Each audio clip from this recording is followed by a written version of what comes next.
Natatakot ka ba? Natatakot ka ba? Kung ikaw ay uhulihin sa rally? Bakit kayo mata? Ano sabihin mo?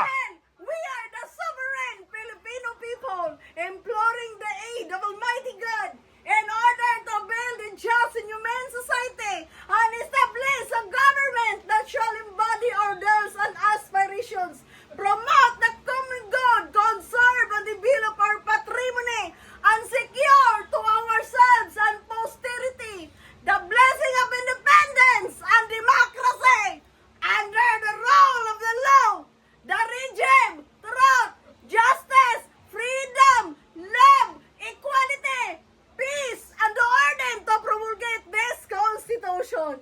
Yeah!